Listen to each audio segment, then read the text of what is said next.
The spaceship Void Strider floated above Earth, its hull reflecting the pale blue light of the silent planet below. From orbit, Earth looked untouched. Its vast oceans still shimmered, its cities still stood, and its continents stretched out beneath the stars. But something was deeply wrong. There were no lights, no signs of movement, no signals reaching into space. Earth was dead. Inside the Void Strider, Captain Salvik of the Excelinari stood at the main viewport, his yellow eyes scanning the surface below. The Excelinari were scavengers, explorers of lost worlds, seekers of forgotten technology. They had traveled across the galaxy, but nothing had ever disturbed them like this. This planet, it is frozen in time, Salvik muttered. His crew stood behind him, 4 experienced scavengers. Drela, the sensor expert, Rinnik, the engineer, Voss, the weapons specialist, and Tarn, the pilot. There are no like signs, Drela reported, frowning at her screen. Not a single one. Impossible, Rinnik said. Billions lived here. A civilization this advanced does not just vanish. Voss adjusted his pulse rifle. Maybe a war wiped them out. Salvik shook his head. If that were true, there would be destruction. Ruins, craters, damage. But Earth looks untouched. A deep silence filled the ship. Something about this place felt wrong. Finally, Salvik made his decision. We land in New York. That city was once a human center. If anything remains, we'll find it there. Tarn activated the ship's descent thrusters, and Void Strider entered Earth's dead atmosphere. The landing was smooth. The ship touched down in the middle of what was once New York City, a city of legends, now a ghost of its past. The towering skyscrapers still stood, their glass windows reflecting the dim sunlight. Cars lined the streets, doors open, as if their owners had stepped out for just a moment and never returned. But the most disturbing thing of all was the silence. No wind, no animals, no distant hum of machines. Nothing. Salvik and his crew stepped out cautiously, their boots making the only sound in the world. I don't like this, Voss muttered, his rifle held tightly. The team spread out, moving through the streets. Dust covered everything, yet there were no signs of decay. The buildings stood firm, and the air was still breathable. It was as if Earth had paused. Rinnik knelt beside a fallen backpack, sifting through its contents. Food, clothing, personal items, but no bodies. Drela tapped a control on her wrist, scanning the area. No radiation, no biological hazards. Whatever happened here wasn't a bomb or a plague. Then Tarn's voice crackled through their communicators. He had stayed behind on the Void Strider to monitor from above. Captain, I'm picking up something strange, Tarn said. His voice sounded uneasy. What is it? Salvik asked. There's a signal, weak, but repeating. It's coming from underground. Salvik exchanged glances with his crew. A signal? That meant something was still here. Coordinates, he ordered. A moment later, a location appeared on Drela's scanner. They followed it to a broken section of the street where the pavement had caved in, revealing a dark underground tunnel. A faded sign above the opening read, CBWA entrance restricted area. Voss looked down into the hole. I hate tunnels. Salvik activated his helmet light. We go in. Stay alert. One by one, they descended into the darkness. The air below was stale, but the tunnel was intact. Old subway tracks stretched into the distance, disappearing into the dark. Drela's scanner beeped. The signal is close, just ahead. They followed the twisting tunnels until they reached a massive metal door, rusted but still standing. Words were scratched into the steel surface, written in a language that wasn't alien. It was human. Do not OPN. Voss clenched his jaw. Well, that's not ominous at all. Salvik examined the markings. The scratches were deep, as if whoever wrote them had been desperate. Drela's scanner beeped again. The signal is coming from behind the door. A cold chill ran through the group. Salvik turned to Rinnik. Can you open it? Rinnik hesitated, then nodded. I can try. As he worked, the others stood guard, scanning the darkness around them. The silence pressed down on them like a heavy weight. Then, a noise. A faint, distant whisper. Voss raised his rifle. Did you hear that? Another whisper. Closer. Salvik turned sharply, his eyes scanning the shadows. We are not alone. Rinnik's voice shook. Almost there. The whispers grew louder. Many voices, but no mouths speaking them. Then, a sharp click. The metal door slid open, revealing complete darkness beyond. A strange blue light flickered inside, casting eerie shadows on the walls. Drayler's scanner went wild. Something is. A sudden force yanked Tan's communicator offline. Then, a final transmission crackled through the speakers before everything went silent again. They are still watching. Salvik turned, his heart pounding. Something was coming, and it had been waiting for them. Darkness loomed beyond the massive metal door. The eerie blue light flickered, casting shifting shadows along the tunnel walls. A wave of cold air seeped out, carrying a strange metallic scent. Salvik and his crew stood frozen, weapons raised, waiting for something, anything, to emerge. Tan? Salvik called through his communicator. Silence. Vos tightened his grip on his rifle. His signal just cut out. Drayler checked her scanner, her fingers tapping urgently. No live signs, but something interfered with the signal. It wasn't random. Salvik stepped closer to the open doorway, peering into the dim corridor beyond. We go in. Stay sharp. The team advanced cautiously, their boots echoing in the empty space. The corridor was lined with rusted metal walls, tangled wires hanging from the ceiling like veins of a forgotten machine.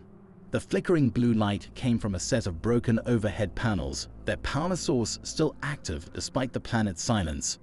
At the end of the hallway, they reached another door. This one reinforced, marked with faded human lettering. Primary Blunker, Restricted Access. This was a human shelter, Rinnick muttered, running a clawed hand over the surface. Someone locked it from the inside. Drayler's scanner let out a sharp beep. The signal, she whispered. It's coming from in there. Rinnick knelt at the control panel, wires sparking as he worked to bypass the lock. Vol stood at his back, weapon raised, eyes scanning the tunnel behind them. Something moved in the distance. A soft scrape against metal. Drayler spun around, heart pounding. Did you get that? Salvik nodded, motioning for silence. The crew held their breath listening. The whispering had returned. Faint, inhuman, yet somehow familiar. The same voices that had echoed through the tunnels before. But now, they were closer. Rinnick cursed as the lock clicked open. Got it. The door slid aside with a slow, agonizing creak. Beyond it lay a massive underground chamber, filled with old computer terminals, flickering screens, and abandoned carts. The air smelled of dust and decay. In the center of the room stood a single holographic projector, its screen still active, playing a message on repeat. A man's voice crackled through the static. This is Dr. Elias Carter. If you're hearing this, then you've come too far. You need to leave. Now. Salvik and his team stepped forward, eyes locked on the hologram. The image of a weary, bearded human flickered in and out, his face lined with exhaustion and fear. We silenced the world for a reason, Carter continued. We thought it would protect us, but it wasn't enough. They can still see. They can still hear. The whispering grew louder. Vos spun around, rifle aimed at the open door. The corridor beyond was empty, but the whispers were all around them now, pressing in from every direction. Drayler's scanner buzzed frantically. Something is moving, but I can't see it. The hologram glitched, Carter's face distorting. They're still hunting, he rasped. If you're hearing this, they know you are here. A new sound echoed through the bunker. A deep, guttural clicking. Not human. Not natural. The lights flickered, then died. Darkness swallowed the room. Then, from the hallway behind them, something stepped forward. Darkness swallowed the bunker. The clicking sound grew louder, echoing through the cold metal corridors. The crew stood frozen, gripping their weapons, waiting for something, anything, to reveal itself. A faint blue glow flickered from the hologram projector, casting eerie shadows on the walls. Dr. Elias Carter's distorted image remained frozen mid-sentence, his warning lingering in the silence. Then, footsteps. Not human. Slow, deliberate. A shape moved in the corridor beyond the open door. It was just beyond the reach of the dying blue light, a silhouette shifting in the dark. Vos aimed his rifle, finger tightening on the trigger. What the hell is that? Drayler's scanner buzzed wildly, flashing erratic readings. I don't know. I can't get a clear reading. It's like it's not fully here. The whispering returned, growing sharper, more focused. It wasn't coming from just one place anymore. It was coming from all around them. A faint breath brushed against Salvik's neck. He turned sharply. Nothing there. Then the bunker door slammed shut. Rinnick cursed, rushing to the control panel. No, no, no, something's locked us in. Voss backed toward the center of the room, keeping his rifle up. Captain, orders. Thalvik's voice was calm, but his grip on his sidearm tightened. Defensive formation. Stay together. A faint, metallic sound scraped along the walls. The shadows around them shifted. Then, movement. Something lunged from the darkness. A blur of twisting, impossible shapes. Long, unnatural limbs. Bodies that moved like smoke and metal fused together. Not entirely solid, but not a trick of the light either. Voss fired first. The plasma bolt sizzled through the air, striking the figure. But instead of falling, it rippled as if the shot had passed through liquid. The thing turned its head. No eyes, no mouth, but it was watching. Then it charged. A shockwave of sound blasted through the bunker, sending the crew staggering. The walls shook. The hologram of Carter glitched violently, repeating a single word. Run. Salvik didn't hesitate. Move, back to the corridor. Rinnick barely dodged as another figure emerged from the ceiling, its limbs twisting unnaturally, reaching for him with razor-thin fingers. He rolled aside, hitting the ground hard. Drayler grabbed his arm, pulling him up. Go, go, go. The crew raced for the exit, but the creatures were faster. Shadows came alive, forming out of the very darkness itself. Voss fired wildly. Plasma rounds cut through the blackness, but the creatures only staggered, never truly falling. Rinnick reached the door panel, his hands shaking as he worked. I need 10 seconds. We don't have 10. Voss growled, slamming another charge into his rifle. A creature lunged. Salvik sidestepped just in time, swinging his sidearm up and firing point blank.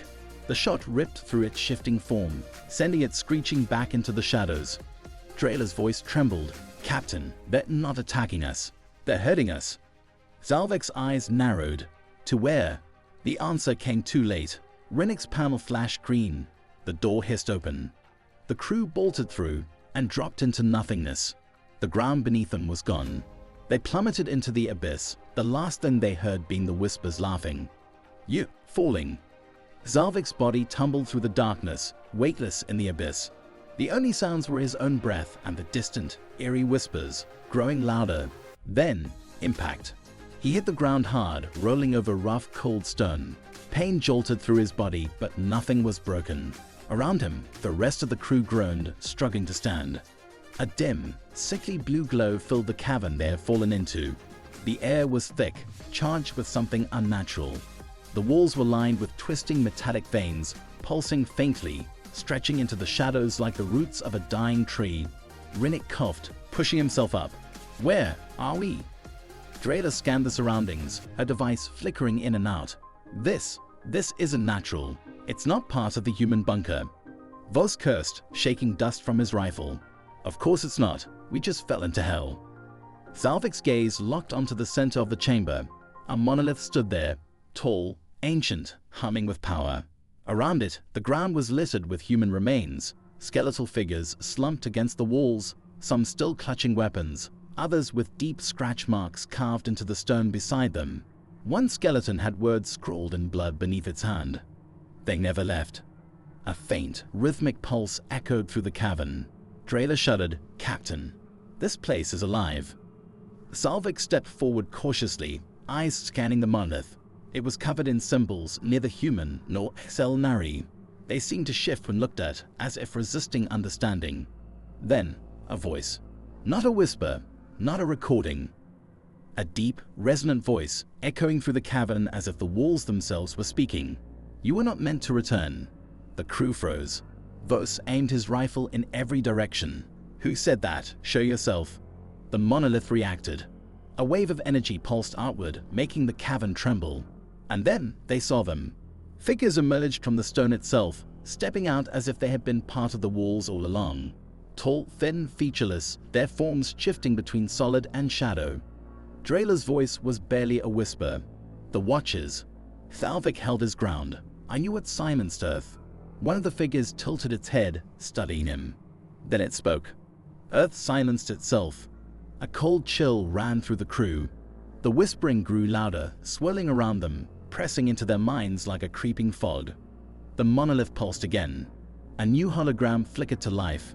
Dr. Elias Carter, standing before them, his face gaunt, his eyes hollow. His recorded voice shook.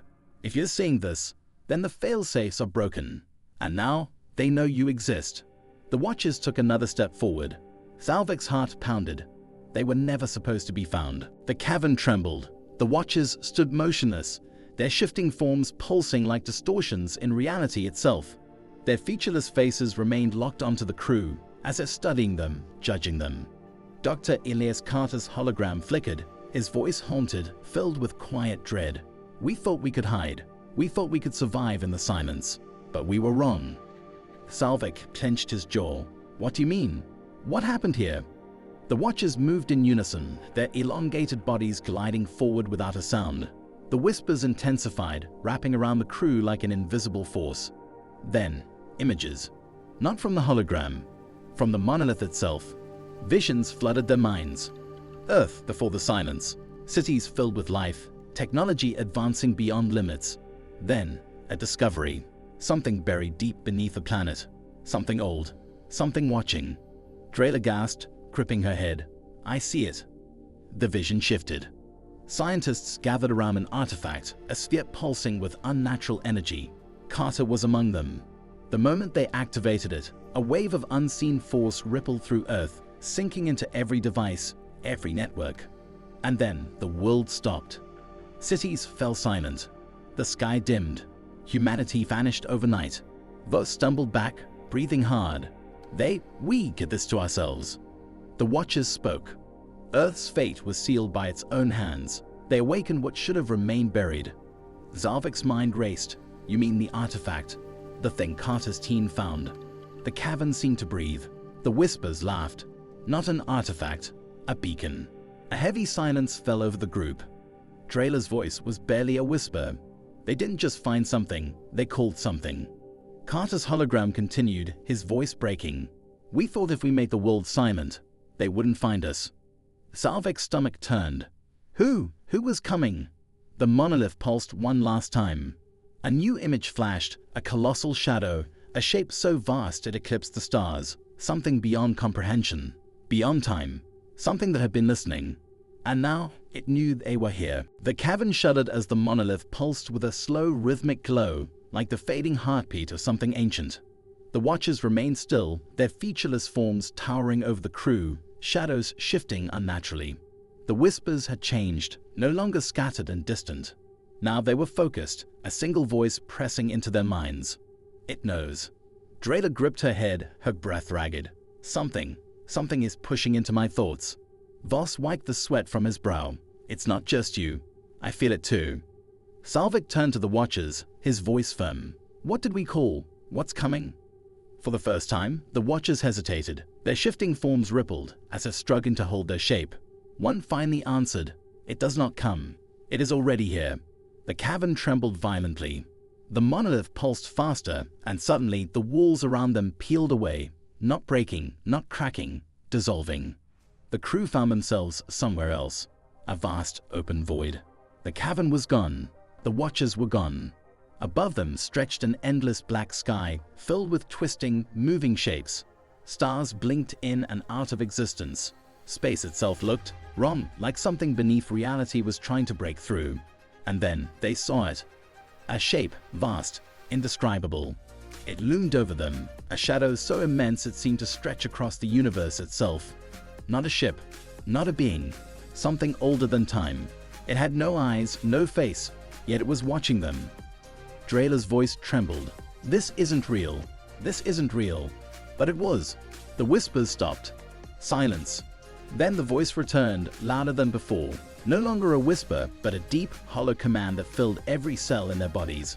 "You should not exist." The weight of those words crushed the air around them. The crew collapsed to their knees, gasping, as if the very concept of their existence was being rewritten. Rinnick clutched his chest, choking. "Captain, I can't." Salvik fought to stay upright, his vision blurring, reality warping around him. The monolith had been a warning. Earth hadn't just fallen silent. Humanity had been erased. And now, it was coming for them. Salvik struggled to breathe. The weight of the voice pressed against his mind, his very existence unraveling beneath its gaze. The vast shadow loomed, stretching across the void, older than time itself. The crew was breaking. Drayla clawed at her helmet, gasping, her eyes wide with terror. "I can feel it. It's inside my head." Rinnick collapsed, his body convulsing. "Captain, help." His voice cut off. He wasn't just suffocating, he was disappearing. His form flickered, as if reality itself was rejecting him. Salvek gritted his teeth, forcing his body to move. They couldn't die here. They weren't just facing an enemy. They were facing something that unmade civilizations, something that erased existence itself. The Watchers had tried to warn them. Silence was the only way to survive. Salvek's mind raced. "We need to stop fighting it. We need to." The shadow shifted. The voice returned, louder, absolute. "You do not belong." The void rippled. The monolith pulsed one last time, as if resisting the force consuming them. And then, light.